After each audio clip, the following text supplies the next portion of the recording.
Hey everybody, we're Penn and Pole DFS. I'm Ricky. I'm Keaton. And we're going to talk to you about NASCAR again today. We are in Vegas this weekend. Yeah, feeling lucky. Yeah. And if you're wondering, we have two cameras, but we are actually side by side. We're trying to improve You'll our setup. probably see my hands throughout the day. But yeah, no, we wanted to give it a little bit more visually pleasing. So we have background now. Yep. We have, We have the Charlotte skyline. Got a couple local brewery. Well, not even local. One local brewery, which you can't really see. Behind me, I have the Charlotte skyline. And I also have Dad Runs, which is not appropriate for me. We probably should have traded seats, but it'll be all right. This dad used to run. Yeah. And so, anyway, we're going to talk about NASCAR DFS. This is our second DFS show. On NASCAR. And we had some pretty good results last week. Yeah, so, some of us did, as we'll talk about in a second. But just to start the show out, we're going to talk about Ricky's results in a minute, but we're going to start out with the weekly show beer, and it's the classic, the Charlotte Classic. Yeah. The Juicy J. Somewhat recently canned in the middle of quarantine. We have Juicy J, fantastic Charlotte beer. The quarantine's been so long that I feel like it hasn't been like only a year since they started canning Juicy J. I know, and it went through some ups and downs, but this is a pretty good batch in cans, so Legion, good job. Yeah. And then, so we're excited to be drinking this. Legion, I was at Legion South Park on Thursday. Kelly and I were also there this week. I did not see you. But, so it's a great place. Also, the classic OG in Midwood and Plaza is solid as well. But the one in Legion, or the one in South Park is very nice. Yeah, so nice. Solid food. Yeah, exactly. We went there before our loan closing on Wednesday. So yeah, there you go. And then we're going to do a thank you to our viewers. So we've been very lucky so far. We have, I think over 200 aggregate views on all of our videos so far. It's pretty good for a fledgling channel. I'm very, very happy about it. We wanted to specifically shout out NASCAR Grandma. Yeah. Fantastic NASCAR Grandma. Thanks for leaving a comment last week. We really appreciate that. We sent you $5 to enter the DraftKings, whatever tournament you want on DraftKings this week. And let us know how you do. Please send us a comment. Yep. Let us know how you do. We hope you do absolutely well. And we hope to see your name above ours in the leaderboard. Yeah. And so people who have only watched like 3 minutes into a video before, if you watch longer, we sometimes give away stuff. So if that's a reason to stay, I think it might be. I don't know what's not a reason to stay. I could think of 7. Anyways, we're going to go into a last week's recap. And this one really goes from bad to good. So me, I did, if you followed our PGA, you'd also, you'd be sensing a similar theme here. I did bad. But it wasn't from lack of trying. As I talked about on the last episode, this was my single bullet, one entry in the single entry contest. Yep. So this was it, and I still like it in theory, but in action, it sucked. So what went wrong here? We had guys like Reddick who started 35. You see, the first 4 did great. Yep. Love it. Then the last 2 didn't. Amarillo ended up crashing, right? Yeah, so Amarillo had a wreck, which really just messed me up because, as we'll talk about here in a minute. Yeah, as we'll talk about here in a minute, the real key in all the daily fantasy, and Keaton had a really good lineup that had him, was William Byron. Just walked the field, led a bunch of laps, got won obviously. And he was the guy that if you had him, which I did have in some rosters, if you had him, you were setting yourself up very well. My problem is that every single lineup I had William Byron. I also had Eric Almirola, who I will be pumping again this week because he started 28th. But he was just a guy that unfortunately ran into some trouble and didn't finish, which is one of those things that you can't really predict. No, not at all. Can't control for that. It's hard. But then Bell was actually someone that was surprising me. He started 3rd, and I was pumping him to the moon about how great he was going to do. And then he just didn't run that well. Did he have car issues, or what do we think happened? He had car issues in the sense that his car wasn't good. Okay. So I don't know. I don't know exactly what was going on there. I was surprised because the other Gibbs cars ran pretty well. So it is kind of what we talked about last week, was that this is his first year with a new team. So it might be a little bit of growing pains. I'm probably going to be pumping him more this week since he's starting 20th. And he's similarly priced. So I definitely have him in some lineups this week. But just to show This lineup had 225.5. This was not my best lineup, but it was pretty representative of all of my lineups. But to make money in the flop, or not the flop shop, what's the big one called? The 150K to win. I don't know what it's called. Yeah. You had to score at least 276. So if I'd had if you look down where I mentioned 2 drivers in my heavily featured, if I'd had Briscoe or DiBenedetto, like I could have replaced Amarola with Briscoe, and that would have got me most of the way there. I would have had to take out need Bell another 50 points, give or take. Yeah, I would have. I think the first 4 lineup right here with like Briscoe and Chastain would have placed for sure. But just going off of that, we're gonna go over to Keaton, who I'm gonna call it beginner's luck since this was his first real NASCAR week. But certainly beginner luck. Ended up finishing second, which ended up splitting a lot of ways because second was actually 10K, but we split it a bunch of ways. Only took home 1,200. But you can see there we were 9 points or 11 points actually off of first place, and had a pretty solid lineup. So we had 4 of the same drivers. His differences were Bowman and Buescher over Briscoe and Chastain. Yep. Otherwise, we had the 4 of the same there. And I think key here is we nailed number 1, 2, 3. Yep. And then from there, it was kind of doing the best you could to Big fill value in. guys.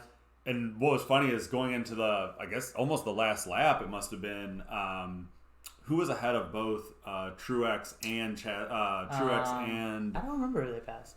who was in third? Truex and Reddick. They were second and third. Yeah, they were third and fourth, and they passed. Yeah, it was Larson. They passed Larson at the end second, there. and yeah. So I jumped from like 30th to second. The king of luck out here got that. So yeah, but like if you look at his lineup, if you're able to see it, I don't know how well that's going to be visible for people. But I had Truex, Byron, Reddick, Chastain, Briscoe, and Newman. And these are all people that we pumped. Everyone we talked about, really. And I mean, I pumped Newman a ton last week, and I'm going to probably pump him again. He started 23rd, I think, last week, or 22nd last week. He's starting like 12th this week, a little bit higher. But so I'm still having him in a lot of lineups because he's still cheap. But he was somebody last week that I keyed in on a lot and had in a lot of rosters, and he was not the problem in any. And he finished 7th. No, that's great. Yeah. And you look. He was your 4th highest scorer, so and also your cheapest guy on that roster. So, but also, I mean, if you look at it, you had the hodgepodge of like pricing here because Truex, I believe, was over 11,000. Yep. Reddick was 85. Byron was, I believe, 83, somewhere around there. So you have a couple 8,000 guys. And then Chastain and Briscoe were 74 and 72. Yep, exactly. And then Newman was 64, 67? Okay, somewhere in that range. Mid sixes. So you do have you really had, this is what I would probably call the gunner. The one gunner approach, where you have and actually one guy, I intended and then, Truex to be the gunner. Yeah, I was gonna say, and then you ended up getting somebody who ended up being the gunner who wouldn't have necessarily been that guy. So that's something we'll talk about too, is guys that have the upside that maybe not necessarily going to, maybe not every time you think they're going to finish top 3, but could very well go out there and do exactly what Willie B did last week. Take it down, yeah. So. Just going through a little bit, we talked about this in depth last week, so if you want to go back to our video. Last week we talked a lot in depth, but basically the way you score points is lap base and finish base. So lap sled, points, fastest lap, and then your finishing position and your place differential. So and that place differential is huge. Exactly. Finding guys that have that opportunity to go from the back of the pack to the front really gives you a chance to win. Exactly. So lap sled, this is going to be very similar to last week. We talked about same track. There's going to be it's not the same or track. similar track. Yeah. It's a 1.5 mile circle. It's in a right? different part of the country. We're going from Miami, Florida to Las Vegas. Yeah. Yeah. But no, it's going to be very similar in that 3 or 4 people are going to be the majority. And I mean, as you look the last 2 races, both races last year. Somebody only 2 drivers led more than 70 laps. So, it's something. Chance. Yeah. It's something where to be able to be really competitive, I think you need that gunner, but I think it's hard to predict who it's going to be. So to me, that speaks against building a balanced lineup. You need to have someone that you are saying, this is the guy I'm spending the money on, and I'll fill in from there. But having a gunner or whatever you call it, a high dollar guy, I think is an anchor for and that means basically where you start your lineup. Yeah. And and exactly that, right? Like if you look at the people who have led a lot of laps, I mean, Denny Hamlin and Chase are two guys that are expensive. Harvick's starting on the pole, so he's a little bit cheaper, but he's also a guy that's expensive. Logano's going to be very expensive, starting 15. I do want to point out Chris Buescher here, who last week just absolutely slayed came out of nowhere. everything. Yeah, led the first half of the lap. First half of the race. He led a lot of laps. He finished 19th, so this is something that we'll have to keep an eye on for this week. I think you have to play him a lot because he's got that upside of you think he could do really well. He finished 9th here last year, but you also he's also still relatively inexpensive. So he's somebody that I have a lot of. Was he in the same car last season? Yeah. So he's been in the same last car? year was his first year at Roush, I believe. Okay.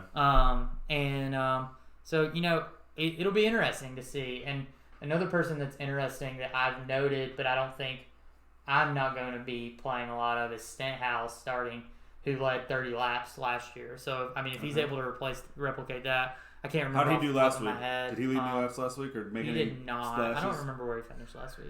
Okay. He wasn't. It wasn't overly. I think he started pretty high though. Okay. So like points wise, he wasn't great, and I think that's the problem.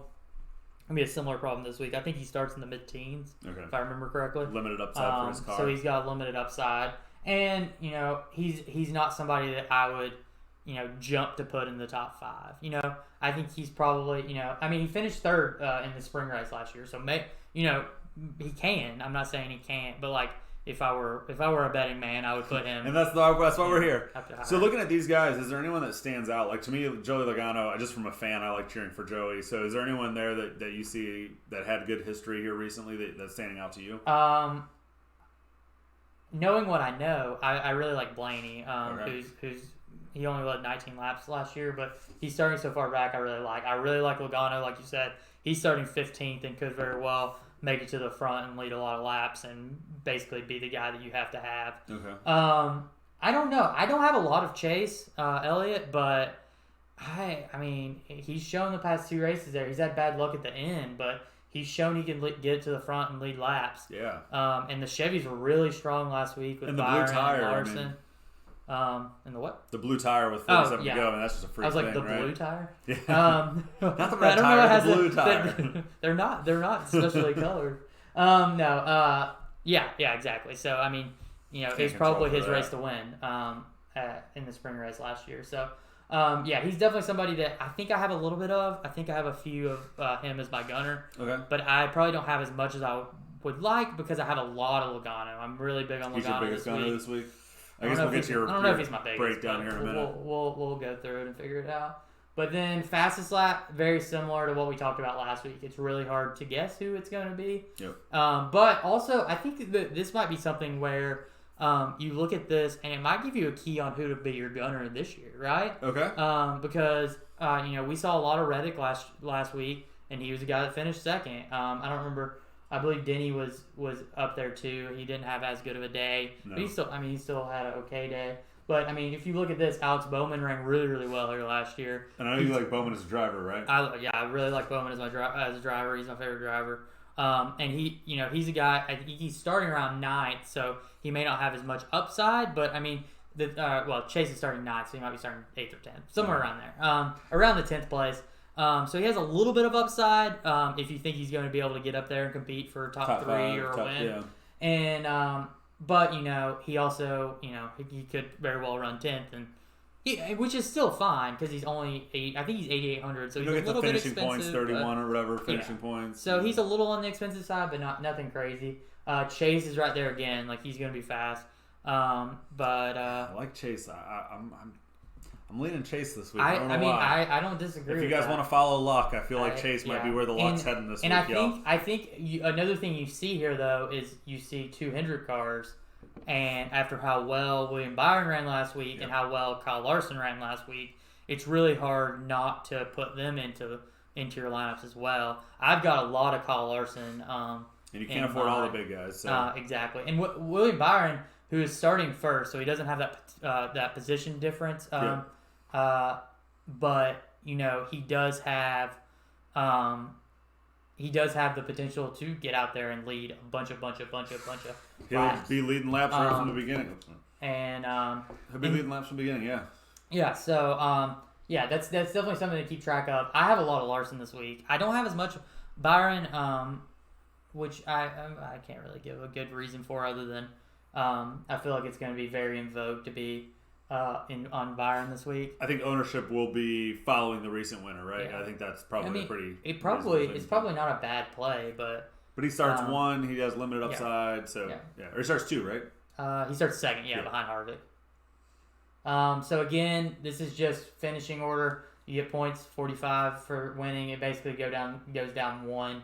There's a 2-point drop off between 10th and 11th, 21st, 30th, 31st. But it goes hand in hand with the position difference, which was what we were talking about. Most improved student award is something that we're going to talk about every week. And as we go, I think it's going to be interesting the way that as the season goes on, and with the way that the no qualifying order goes for the starting lineup. As the point, so it's half points, there's a formula, but it's basically half points, half finishing position from the last week. Okay. So as we go, we're going to see a lot of, the cream rise, right? So the same cars will be starting in front of the pack each week. All the cars that are high in points are going to be the ones that are high in the starting order. And so, it'll be interesting to see if there's as much opportunity to get position differential. But, I think you'll still be able to because, you'll definitely have weeks where, like last week where Blaney had problems, Amarola had problems. Yep. DiBenedetto has had a problem every week and is still way back there. And, he's starting 30th, but I think he's probably at least a top 15, if not better car. There's right now, there's definitely opportunity. But I think even as we keep going, there'll be week-to-week opportunities for some of that position differential guys, but it also might come down to more of making sure your guys finishes in the top 5. That might be as important or more important than... I can see playing the prior week's early victims, right? Someone has an early bad crash, and so their differential the next week, or their starting place the next week is severely impacted. But absent that crash, they were a top X car. Yeah. That's probably a way to think about it. But that's also what a lot of people will be thinking. And so as a DFS player, we want to acknowledge the spots that are better than others, but we also want to acknowledge spots that others probably either overvaluing or undervaluing. And so it'll be interesting to see as the season plays on kind of how that point differential plays out with ownership. Yeah. And just to point out how similarly I'm approaching Homestead versus Vegas in this, I did not even remove the word Homestead from the Ricky's verdict. Because especially in tracks like Homestead and Vegas. And Vegas, yeah, exactly. But that's true. It's going to be very similar in the way you approach it. Different drivers may do better than others. Obviously we've had different winners, but it's still going to be there's going to be 3 or 4 drivers that lead most of the laps, and most of the drivers that are going to be in your lineup are going to have to make their points up on position differential. Okay. And so And I think, we're talking about Vegas now. So real quick, just back up last week. Last week was the first time I think I've ever watched a NASCAR race from start to finish. It was on, at least in the background, while Ricky and I were watching golf and kind of hanging around. But really liked it. I got to say, I would be a huge fan if the thing was only 60 laps. Dale Jr. has been a huge proponent of reducing it. Yeah. Maybe you would be a bigger fan of the truck race. The truck races are super short. Maybe I'll give a truck race.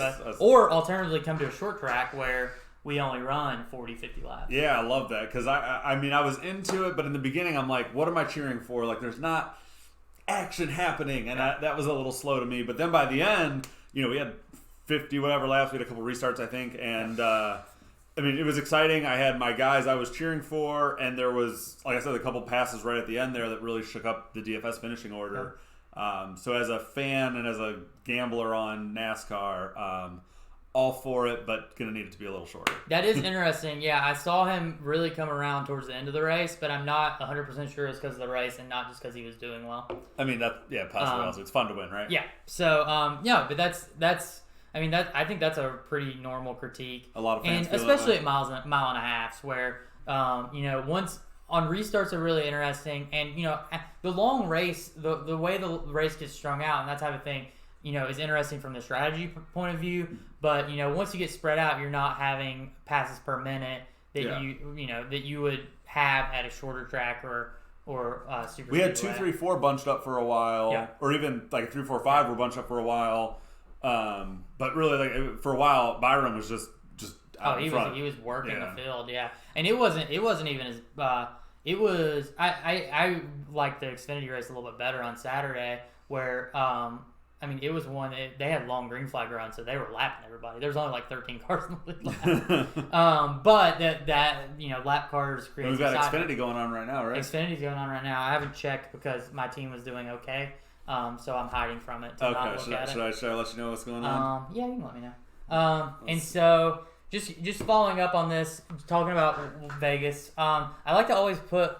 They always call these tracks after like the name of like the closest city, but they always end up being far away from the actual place. Oh, my roster's doing terrible. I can't even tell you what's happening. It's good to hear. Neither Reddick or Allinger were up there. Allgaier? Allgaier. Anyways, nonetheless. Probably just pitting. It's fine.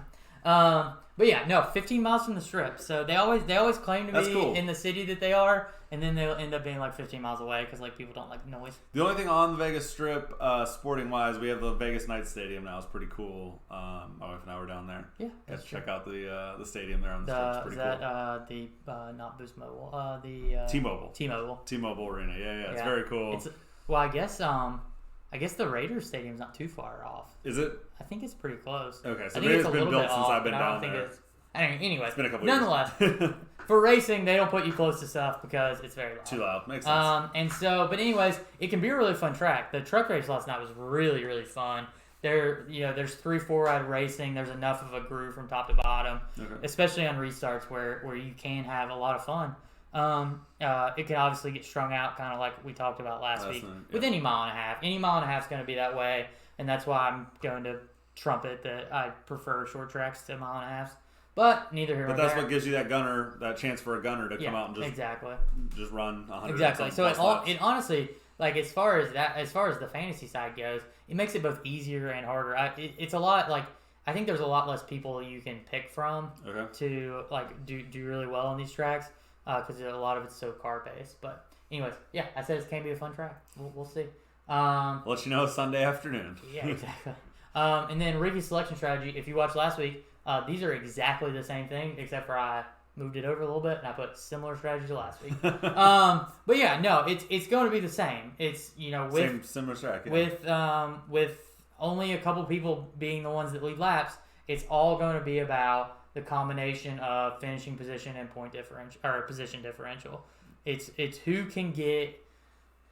think you can get the most. So I think that's a good way to do it. You have one gunner.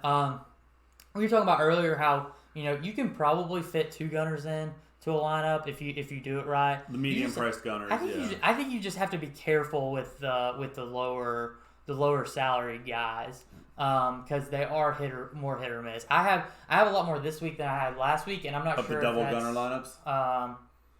Probably. I don't know. I was talking about lower price guys in general, but people under 7,000 because last week I used.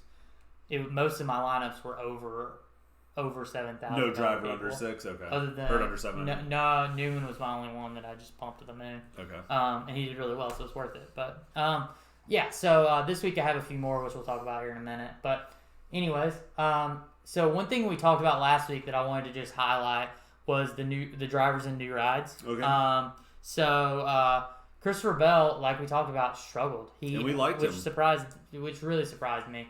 Struggled most of the day, basically from the start. I don't know if anyone watched the start, but I mean, basically he got caught in the middle of 3 wide and just went to about 20th, and then never really came back. It didn't feel like so.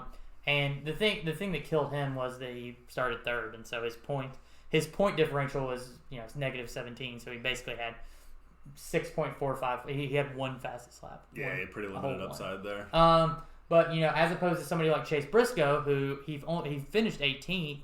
But he started 32nd or 30th, I believe. So, he moved up. I think he's a guy that as the season goes on, he's going to continue to move up. He's also won the last 2 Xfinity races at Las Vegas. So, he's a guy definitely to keep an eye on. And Chastain kind of in the same boat. He ran well last I thought week, he ran a little. He ran a little bit better than Briscoe for most of the race. He only ended up finishing one position ahead of him. Mm-hmm. But I noted, he was running, I think at halfway he was running 11th or something like that, somewhere around there. So he was in the upper half of the top 15. And if he's starting somewhere maybe 20th, 22nd, 24th. So not a ton somewhere of room around to there. move up. But he's got a little bit, and if he continues to make that jump, and then the two people below that, I'm a little bit worried about. I've expressed my fears of Eric Jones. You did not like Eric Jones last week, because he was I popping in all the statistical models. Yeah, and he does again when you look at all the stuff. And I think he's a great driver, but I just don't think that 43 is going to be. I think on its best day, it's going to be a borderline top 20 car, and on most days, it's probably going to be a 20 to 25th, and he's starting somewhere around there. I didn't put him in any. I think I have him in one slide, so we'll talk about him. So that was good. That was one of the cars we called out last week as looking good in the models, and that we didn't like, and it scored 8 points. So it was one to avoid. Yeah, and then Bubba is somebody that I think will get better as the year goes on. But he kind of similar to Christopher Bell. He didn't start as high, but he kind of stayed in that he started 23rd and he kind of started 22nd. And you think that's the new car, or what do you think's the? I think it's probably getting used to it, that type of thing. Okay. But we'll see as we go on because he's in a Gibbs hand-me-down, right? Yeah, he's in one of the satellite teams for Gibbs. So as we go up throughout the year, I think we could see improvement there. But I'm fearful to put him in there. I talk about this a couple times, especially when we were talking about people in the pre-show. These people, these drivers are definitely capable of outperforming where we're predicting them. But until I see it on the track, I'm reluctant to put a lot of weight into it. That's how I feel about Ricky Fowler. Just hearing that reluctant until I see it on the course. Ricky, you're not going back in my lineup. I'm sorry, Ricky. You're obviously going to go out. Are you even qualified to play next week? I'm not sure. But if you are qualified to play the Players' Championship next week, he played horribly today. I think he shot +4 today. Maybe possibly +6. It's hard to tell. But Ricky, until I see you do it, you're not going to my rosters in DFS again. That 100% means you will win the Players' Championship next week. Probably. And I'll be a fan, but you won't be on my DFS roster. Anyways, so I think my verdict on this was that I still like Bell, even though he had not a great day. Yeah. And Briscoe and Chastain, I thought, had a really good first intermediate track race with their new team. And who was our rookie? Who was our rookie this season? Briscoe. Briscoe was our rookie? Yes. And so he's a guy who's never ran a Cup car in an intermediate track. So and do you think Bell's got another shot in this week in his car? Where does he start this week? Pretty far back, 20th. Right? Yeah. So with his starting position, I have him in a lot of lineups. There you go. Okay. We liked him last week. He's still relatively inexpensive. I think the thing is, and I think he's like 50 to 1 or something like that to win the race outright. Yeah. So if you're a betting man, actually, so one of the DFS strategies that I do like is someone that we like in week 1. In an NFL, it's pretty common. You like somebody, you like the matchup they're in, but they underperform. Next week, they're in a similar matchup, equally bad defense. Ownership will be reduced on that player. People will be hesitant to roster him. It's a good running back versus a bad defense, but he didn't perform week 1. Week 2, he won't be as rostered. Well, for all the same reasons we liked him week 1, we should still be liking him week 2. Changed. Exactly. The player hasn't changed. Maybe he's playing an equally bad run defense. Mm-hmm. And so that similarly applies to Bell. If we're on the same track as last week, we liked Bell last week, we liked his car last week, now he's starting further back, so in theory we should like him even more. Because he started 3rd last week? He started 3rd last week. Yeah, so now he's starting in the 20s or maybe 20. Yeah, he started 20th on the dot. His car didn't change. Him as a driver didn't change. So maybe people are hesitant to roster him, so we can get him as a little bit lower ownership, and we should like him for all the same reasons we liked him last week. And when you start 20th, I mean, if he finishes 20th, that's 20 fantasy points. I mean, any point above that, you're getting a 2-for-1. So I think it's just called gravy. Yeah, exactly. So he's a little bit more expensive because I think he's in the mid-7s. So he's not cheap, but he's also not expensive. He was 71 last week, maybe 7 He was 76 last week. Oh, was he a little higher? Okay, he was 76 last week. I think he's around the same this week. Might be 77. And to me, that seems like a no-brainer play. And if we liked him last week, starting in 3rd, we should love him this week for a similar or maybe even a reduced price point. Yeah. So here's our favorites. These are potential gunners? Question mark. Okay, cool. Okay. Yeah. So this is where I'm furiously taking notes for what I'm going to build my rosters, because as we talked about, my rosters were built 100% on Ricky knowledge. So again, furiously taking notes. I'm waiting for that check to be cut to me for that. I have to ship 5 figures before I'm cutting anyone checks. I'll be the first. Yeah. But anyways, so I mean, you look down. We did upgrade our setup with some of that money. To be fair, it's always the people that we talk. We have 2 cameras now. We have 2 cameras. We have a fancy microphone. Yeah. Hopefully, we don't sound as tinny. That's the dream. We put some decorations on the wall. Yeah. I mean, these were all in my garage, but it's fine. Anyways, nonetheless, people picked to win. I don't think like Logano. I don't think anyone here is a surprise. Logano. I've also put their starting position and their salary. So I like the Vegas odds off to the right. Yeah, exactly. So I mean, it's all pretty close. There's a big group that's effectively the same. 13 to 2 and 6 to 1. Yeah, there's a big group that's 12 to 1 or less. Yeah. That you see. You're getting a lot of. I think Larson is also like 9 to 1 or 10 to 1. Okay. Who I talked about earlier that I'm really big on. But yeah, Truex, who Keaton had in his best lineup last week. Harvick starting on the pole, so maybe not the upside on the position differential, but he's also a lot cheaper than the other guys. And he could run start to finish, right? I mean, in theory. Yeah, exactly. The 2 guys I hone in on, and I've tried to get them in quite a few rosters. I don't have Keselowski in as many, but Keselowski and Logano are the 2. With their price, with their starting position, there's a lot of upside because I think they're top 3 cars. Okay. Probably. So what stands out to me just kind of off the bat here is what I'm going to try when we get off here to build a roster is what does a roster look like starting with Logano and Blaney? Is it possible to build a roster? I mean, it's expensive, right? You're leaving yourself. Not only can you, I have multiple. You have multiple Logano Blaney rosters. Yeah, I like that build. Just like off the cuff right there, you give yourself upside on their starting positions at 15 and 26. As well as guys that legitimately could win this race pretty easily at 11 to 1 and 13 to 2. Vegas is telling us they're way smarter than me at this, so I'm happy to defer to them. With how strong the Penske cars have been. Looking at the pricing and looking at the starting positioning for upside, those are 2 guys that I can see myself cramming in a lot of my rosters. I mean, and I'm glad to hear that you're doing the same. I mean, it's going to be hard. It's going to be hard. And we'll What's it look like when you build like that? Have you been? I mean, you're down to 29, so. For 4 drivers, so you're down to 6 and change a driver. Let me tell you, it's 6,700 or something a driver. But I mean that's probably fine if you get the right combination of 6,700 drivers or average 6,700 drivers. You can crush right there. I mean, I have that one right there where I dump a bunch of like 6,000 to 7,000 guys. And then who do you drop down to get your to fill it out? Who's your cheapest in that roster? I have Custer and Newman both in it, who are both sub $7,000 guys, but I really like anyway. So yeah, I'm gonna have to dig in a little bit more into this roster, but just real quick looking at those are 2 guys that I mean he stands out more to me than Keselowski, who maybe has upside too, but similar odds to win, but starting 5 spots back and $300 cheaper. Like give me that all. And I have a couple of Keselowski Loganos.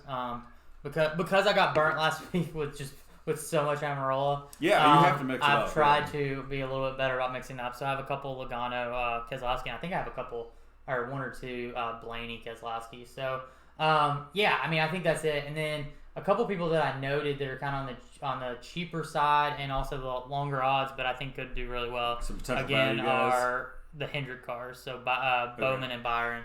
I mean, if you think that, I mean, Chase Elliott actually isn't on this list. I think he was right on the edge of it though, and so was Larson. So I mean, if you think those 2 cars are going to do well, there's no reason to think that Byron and Bowman won't also, especially with how well Bowman ran here in the fall.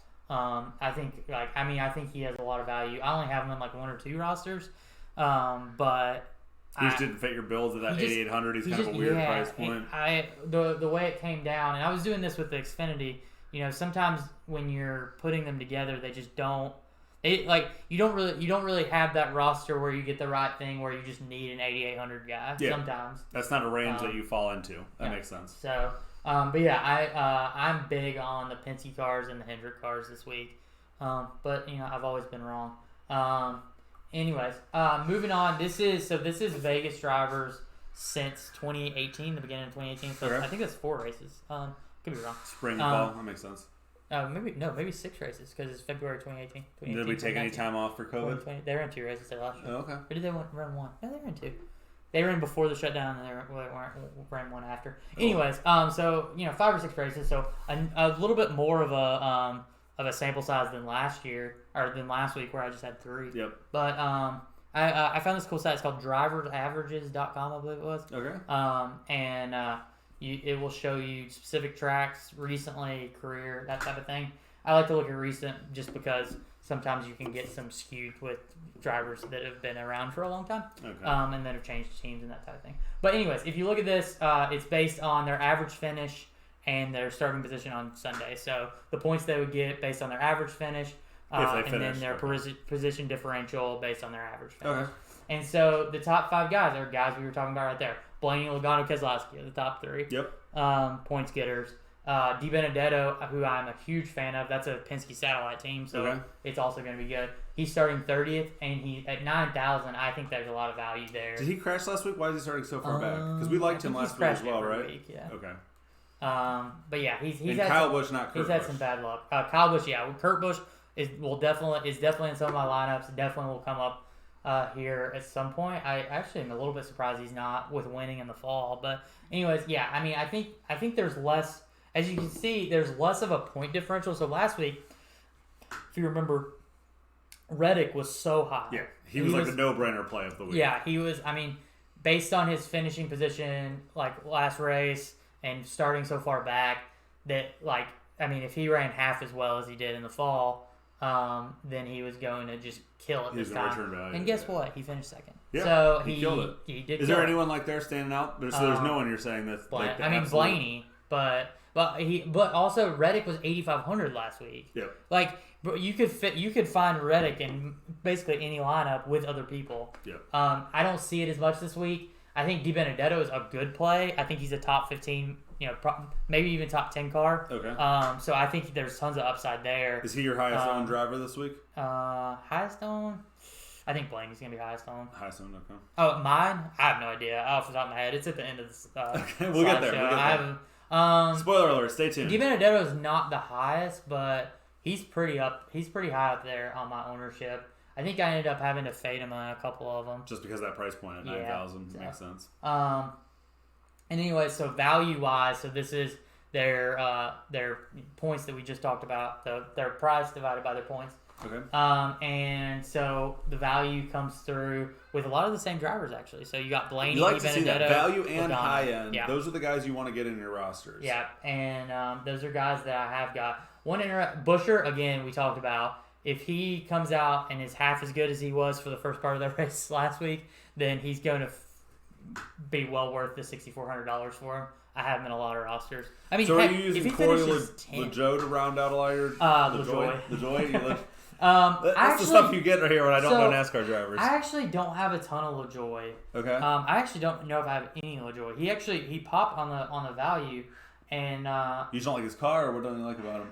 Yeah, my fear is that it's a new team. Okay. I like him as a driver a lot. I haven't seen enough of how well the team's going to do. That makes sense. And the bigger thing here is that even though there's a lot of value there, his point upside is probably not very high. So so trying to win that tournament, he's not going to help you win. Exactly. So he's probably going to be a top 25 is going to be a good day. Okay.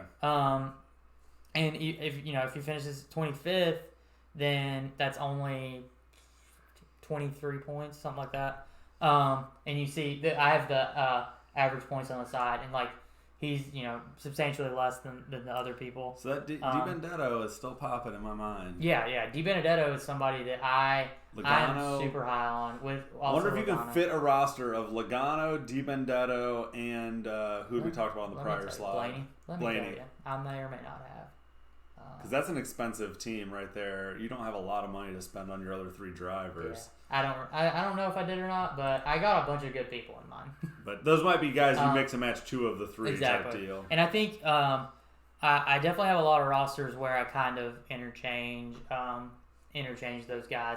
But Di Benedetto fits in really well into a roster, and Busher's somebody else that fits in really well as a low value guy, somebody who's the cheapest of the people. Not the cheapest that I would recommend, because I would recommend somebody else here in a minute. And we saw him run to the front of the pack for and I mean 60 laps last week. And the Roush cars have been really strong at Vegas in the past and ran really well at Homestead last week. So I mean, with that, it's hard to not put him in lineups. I mean, even if he finishes... Which means he'll be popular this week. Yeah, probably. He'll certainly be popular even if he finishes 18th, right? Like, he's still going to be a guy that... If he can lead some laps, yeah. Absolutely. That gets you, more than his salary. Time for a second, Juicy J? Yeah. You ready for a second one? Yeah, I am. So just going on to just intermediate tracks. We talked about this last week, and it hasn't really changed that much because there was only one race, and there's been a lot of races. But... the top 6 drivers as far as points go, if they finished how their average finish was, Amarola, so that's somebody that I was talking about a minute ago. I found a lot of Amarola. I found more Amarola than I did DiBenedetto.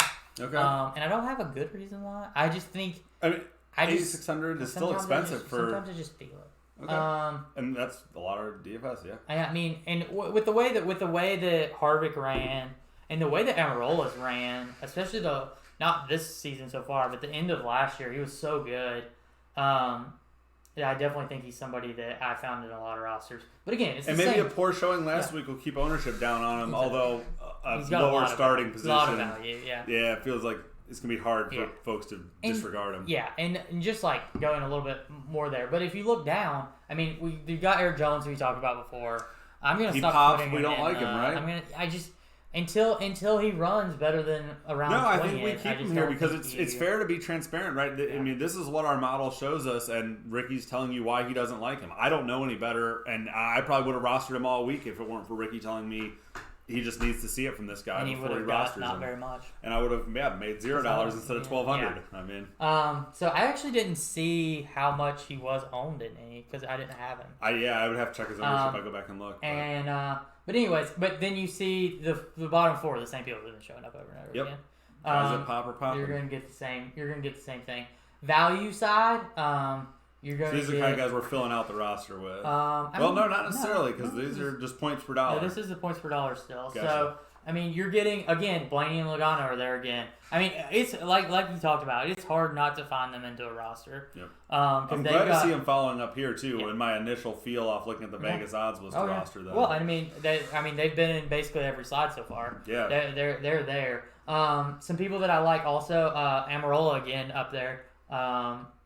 Briscoe, he only has one race because his last week was the first intermediate track. Okay. But that being said, if he can follow up, starting 24th, if he can finish 18th again, that's 31 points. I mean, that's more than what you would want from somebody at 7,400. Yeah, I mean, that seems about there. You want more as much as we can get. But it's not going to kill your roster. Exactly. Yeah. And so Custer is somebody at 6,500 that I've found in a lot of rosters. Okay. I think he's a guy that if he has a really good day, he could get into the top 10.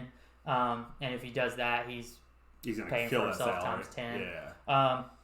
One person that I have in a lot is Anthony Alfredo, and the reason that is he's starting 27th, so it's not super high. It's not low though. But where did he finish last week? Do we know? 24th, 23rd, 22nd, mid-20s, early. Yeah, but the way that he's also he's not. I don't think he's a traditional rookie because I think he's ran some. He might be running for rookie of the year actually. Mm-hmm. He's ran some cup races. But the thing about him is that he's a teammate of Michael McDowell, who is starting 5th, and I'm staying away from, even though he's pretty cheap, just because the point differential side. Okay. But the way that car ran last week, I'm still I'm surprised. And if those cars were that good, I think as the season goes on, and especially like as Alfredo gets used to the Cup car. And that type of thing, I think he's definitely somebody to keep an eye on, and I definitely have him in some roster because again at 5,600 you can fit in a lot of people, and if he finishes 22nd, he's probably going to pay for himself in the fact that you can probably also get Logano and Blaney, the and drivers maybe he one lets other you guy, get, right? Yeah. So I think he's definitely somebody. He's definitely someone. I don't have him in all my rosters, but I think I probably have him in 30%, maybe something like that. And at the end of this, I actually have what percentage I have. Yeah, because you've already built all your rosters, right? I've already built all my rosters, and I'm going to change my mind and second guess myself after we go through all a little of tinkering those. through the night. After LaJoy came up. And what time is the race tomorrow? Just so everyone knows when roster locks. It's late. It's 4. 4 o'clock on the East Coast. I don't know exactly what the lock time. So you still have some time for roster lock. But note there is no NBA this weekend, so contests will fill up. 347. 347 lock. So if you want to play some of the bigger field contests, you should go ahead and reserve seats because they will fill up. We've seen that already with PGA. PGA sold out before 11 o'clock last night for today's Showdown tournaments. So yeah, just make sure you fill out whatever rosters you want to do. You don't have to fill a roster; you can just save a seat. Yeah, you can reserve it. But anyways, so going into this, this is my gunner pool. So I love it. This isn't all of the people that I have.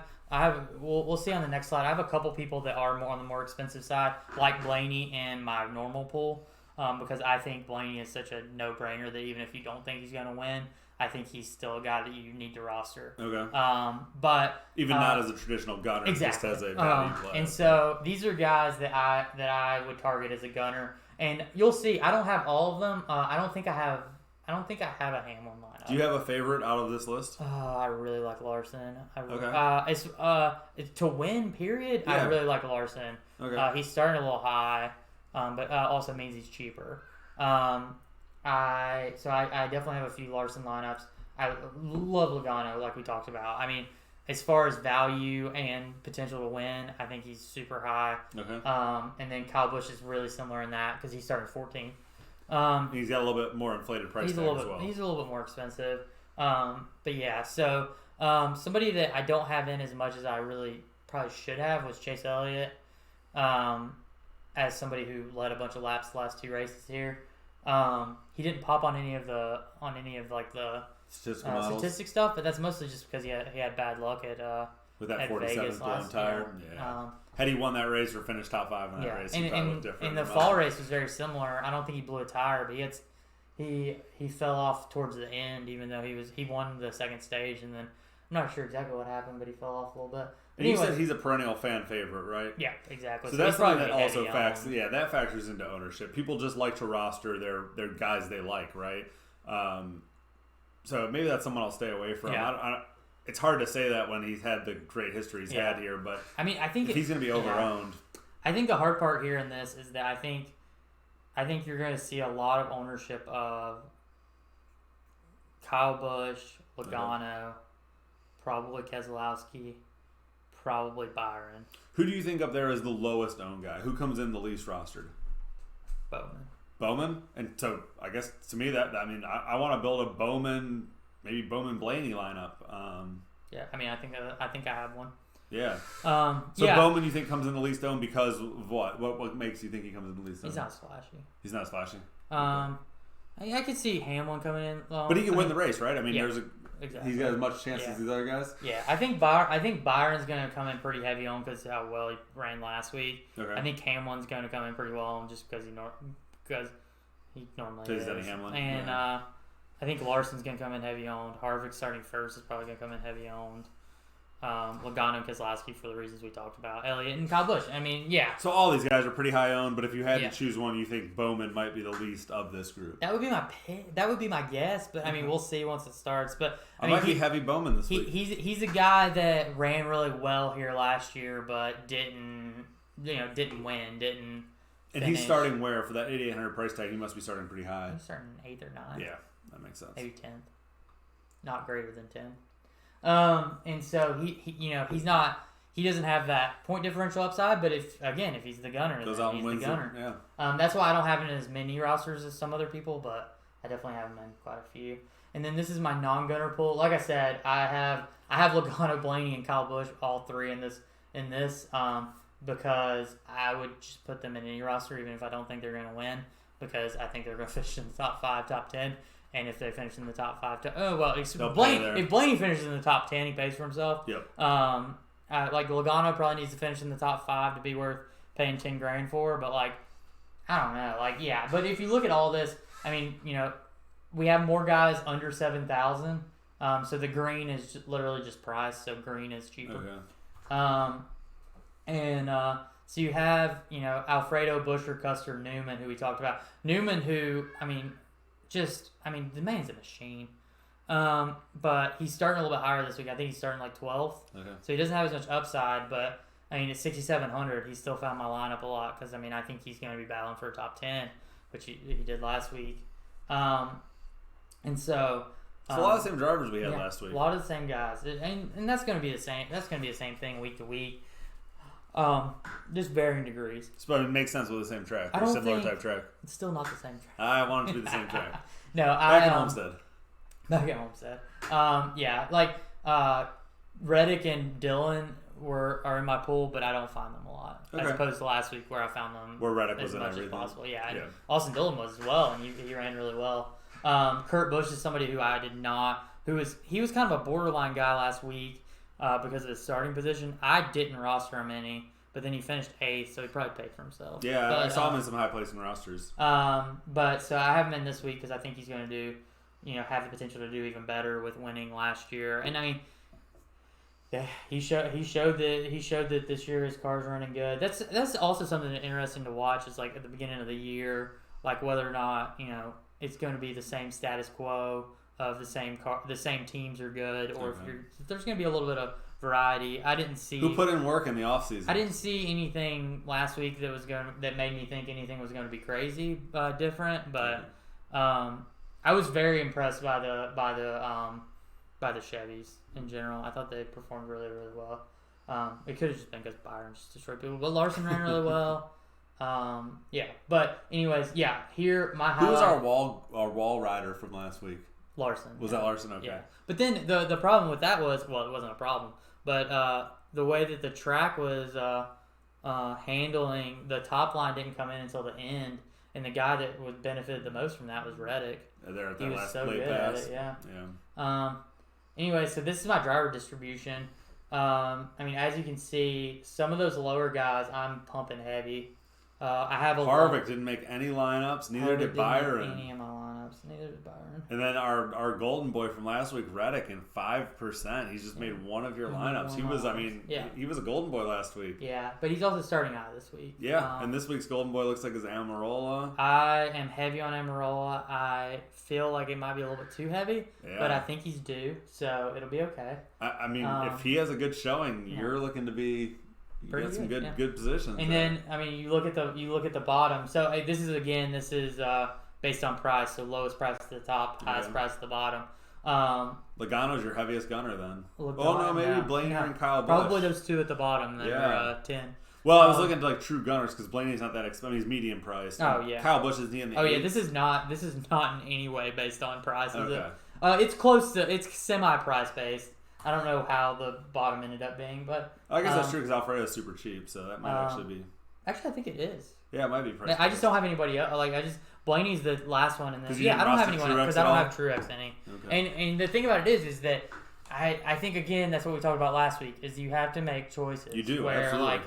You can't roster everybody. I like Truex a lot, and he ran really well last week, and I didn't have him in any rosters, and that probably cost me, and maybe it'll cost me again. But again, with the ones I'm playing in are 20 entry leagues, and with 20 entries, if I had 150, sure, but with 20 entries, I feel like you can't really include everyone. No, 100%. Or at least all your gunners that you want. So I was heavy on. I actually, like, as you can see with the top, I was really heavy on getting my guys at the my expensive guys, and then filling it in with Briscoe and Chastain and Newman or Custer and Buescher. I have a lot of Buescher. 7, 10 with Custer. These are I'm heavily dependent on these guys, but these are also guys I feel good in. Alfredo, I'm hoping comes through and has a big day where he cracks the top 20. Yep. Pays off that low price tag. Gets me over the fact that I have. Just looking at my roster right here. With Alfredo, I'm able to get Busch, Amarola, Di Benedetto. Yep. I'm able to get Busch, Blaney, Di Benedetto. I'm able to get. So what are you entering besides the $3 or $4.20 max? What other contests are you looking at on DraftKings this week? I have 5 entries into the The bigger one. What's it Oh, called? okay. The $15. I might have 10. No, that Oh, seems wow. high. That seems high. That seems way too high. I have 4. Okay. I have Are you playing 4 any entries. single entry stuff this week, or? Not right now. I struggled with picking my single entries. Yeah. Because you just liked more rosters. Yeah, I don't know. Maybe overnight I'll play with it and just give more money and lose more money. Yeah, I don't know.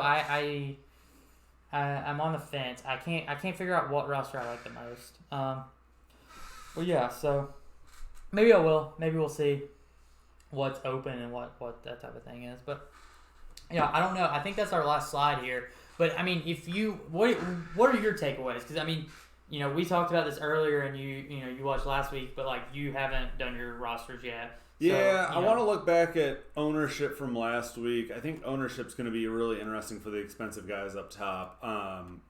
Just like we talked about, the guys that kind of jumped off to me based on price, odds, and starting position, deferring to Vegas there would be Logano and Blaney.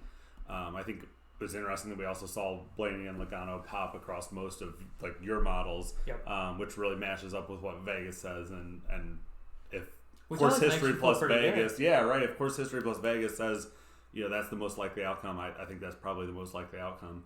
And so I'll be rostering those guys. I think I'm trying to debate in my head if I can build 20 different Blaney Logano lineups and just that'll be my 20 max and that's it. And It's not if a bad Blaney idea. Logano finished in this tournament top 5 each, I just win the tournament.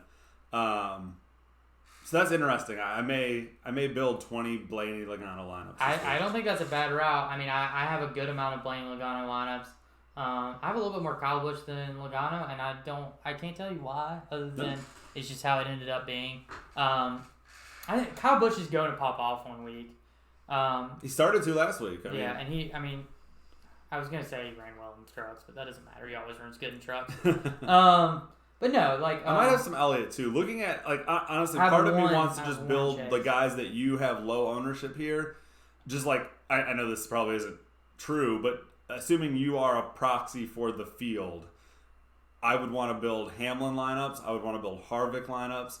I would want to have Dillon and Reddick in my lineups. Basically, the guys that are low percentage on your if you're telling me these are the good drivers, and then as you built lineups, you naturally filtered to these other guys.